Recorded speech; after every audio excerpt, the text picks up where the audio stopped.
ஹாலிடேஸ்னாலே அது நம்ம ஜிடி ஹாலிடேஸ் தான். GT Holidays, South India's #1 travel brand. You know you are special when you're with GT Holidays. Swaminathan, தொடக்க நாளில் பரப்புரையின் போது மக்கள் பிரச்சனையை பேசலை, உள்ளூர் பிரச்சனையை பேசலை அப்படிங்கிற ஒரு வாதம் வந்தப்போ அது அடுத்த பரப்புரையில் திருத்திக்கிட்டாரு. ஆனால் அந்த மக்கள் பிரச்சனையை பேசினாலுமே அவர் இயல்பாக பேசுறதில்ல, இன்னும் அந்த சினிமா ஸ்டைல்லே இருக்காரு, மக்கள்கிட்ட இயல்பாக பேசலை, கொண்டு போகல அப்படிங்கிற ஒரு பார்வை இருக்கு.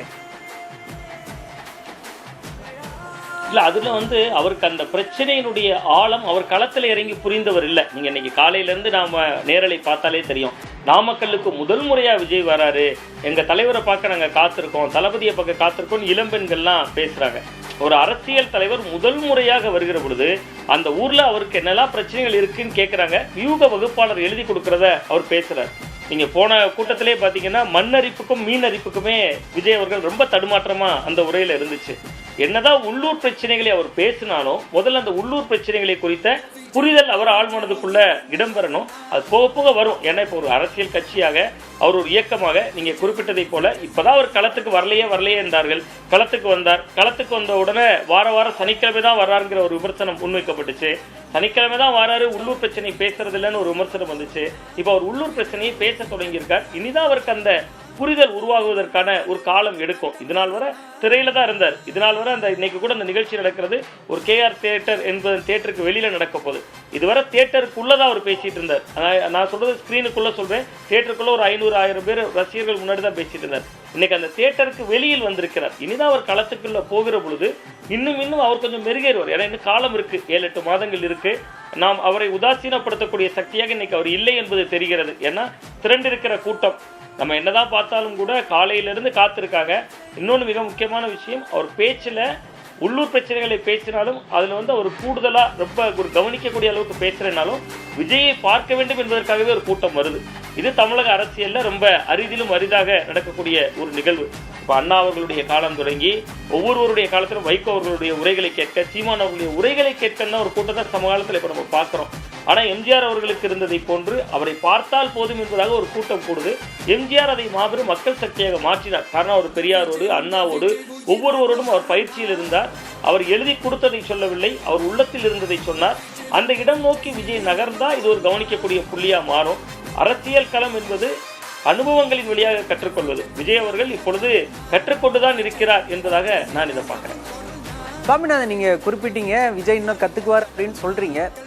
அதே நேரம் விஜய் நாமக்கல்ல நீங்கள் பொதுவாக பார்த்துட்டிங்கன்னா 6 தொகுதிகள் இருக்குது. கடந்த 2016 தேர்தலில் அதிமுக 4 தொகுதிகளில் ஜெயிச்சாங்க. போன தேர்தலில் திமுக 4 தொகுதியில் கைப்பற்றாங்க. ஒரு 2 கட்சியுமே மிகப்பெரிய பலமாக இருக்குது. அந்த பலத்தை விஜயால் உடைக்க முடியுமா? அதாவது 2 கட்சிகளுமே பலம் பொருந்திய கட்சிகள் தான், அதில் எந்த சந்தேகமும் இல்லை.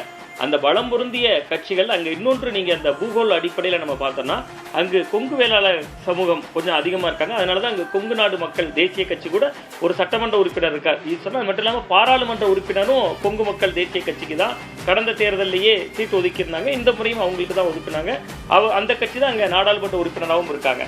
ஸோ இப்போ 2 கட்சிகளுமே அங்கே சமபலத்தோடு இருக்குன்னு கூட நம்ம எடுத்துக்கலாம். நீங்கள் குறிப்பிட்டதை போல கடந்த முறை 4:2, இந்த முறை 2:4 மாற்றி வந்திருந்தாலும் கூட ஒரு புதிய வரவாக விஜய் போன்றவர்கள் வருகிற பொழுது அது குறிப்பாக இளைஞர்கள் மத்தியில் ஒரு தாக்கத்தை ஏற்படுத்துறாருல நம்மளால பார்க்க முடிகிறது. அவர் நாமக்கல் போகின்ற பொழுது அங்கே வழிநடிகளும் திரண்டு இருக்கக்கூடிய மக்கள் கூட்டத்தை பார்க்க முடியுது. அது திருச்சியிலையும் நம்ம பார்த்தோம், ஒவ்வொரு ஊர்களையும் அது எதிரொலிச்சுட்டு தானே இருக்கு. அந்த வகையில் நாமக்கல்லிலும் அவருக்கான ஒரு ரசிகர்கள் மட்டம் இருக்கு. அதை அரசியல் மையப்படுத்துறதுல அவருக்கு நிறைய சிரமங்கள் இருக்கலாம். இன்னொன்று, தேர்தல் நெருக்கத்தில் திமுக அதிமுக அசுரபாய்ச்சல் நிகழ்த்துவாங்க. அதற்கான நபர்களாக அவருடைய தலகர்த்தர்கள் அங்கே உருவாக்கியிருக்காரா என்பது மட்டும் ஒரு கேள்விக்குறி. நீங்கள் இப்போ திமுக அப்படின்னு சொன்னோன்னா நீங்கள் அங்கே நிறைய பேரை சொல்லிடலாம். ஒரு மதிவேந்தன் அவர்களை சொல்லிடலாம். அது மட்டும் இல்லாமல் ராஜேஷ் நாடாளுமன்ற உறுப்பினர் மாவட்ட செயலர் திமுகவில் சொல்லிடலாம்.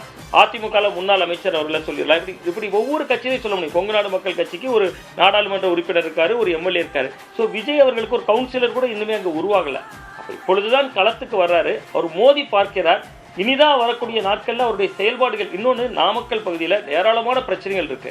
இந்த பிரச்சனைகளெல்லாம் இன்னைக்கு விஜய் போய் பேசுவார் நம்ம எதிர்பார்க்கிறோம். அங்கதான் தவறு. விஜய் பேசுவதற்கு முன்பாக உள்ளூர்ல தாவேகாவினர் முதல்ல களமாடி இருக்கணும். அங்கதான் முட்டை உற்பத்தி அதிகம், நாமக்கல்ல கோழிகளுக்கான அந்த வணிகத்துக்கு ஒரு தனி மண்டலமா அறிவிக்கணும் அப்படின்னு நீண்டகால கோரிக்கை. ஒவ்வொரு தேர்தல் அறிக்கையிலே அதெல்லாம் இடம்பெறும். அந்த மாதிரியான விஷயங்களுக்கெல்லாம் தாவேக்காவினர் முதல்ல களமாடி இருக்கணும். அந்த களத்திற்கு ஒரு வேல்யூ இருக்கும். இப்போ விஜய் என்னதான் அவர்கள் குறிப்பிட்டாரோ, விஜய் சொல்றார், திரும்பி சொல்றார், அந்த ஊர்ல நான் தான் போட்டி, இந்த ஊர்ல நான் தான் போட்டி என்று எல்லா ஊருக்கும் தன்னைத்தான் வேட்பாளராக சொல்லிக்கிறார். அது ஒன்றும் தவறு இல்லை. எம்ஜிஆர் அவர்களுக்கு அது நடந்துச்சு. 1977 அவர் முதல் பொது தேர்தலை சந்திக்கிறப்ப நாகர்கோவில் சட்டமன்ற தொகுதியில், அவர் உதாரணத்துக்கு சொன்னேன், நாகர்கோவில் சட்டமன்ற தொகுதியில மிகவும் வளம் பொருந்திய வேட்பாளர், ஜனதா கட்சியில பிற்காலங்களில் தலைவராக இருந்தார் முகமது இஸ்மாயில், அவர் போட்டியிட்டார்.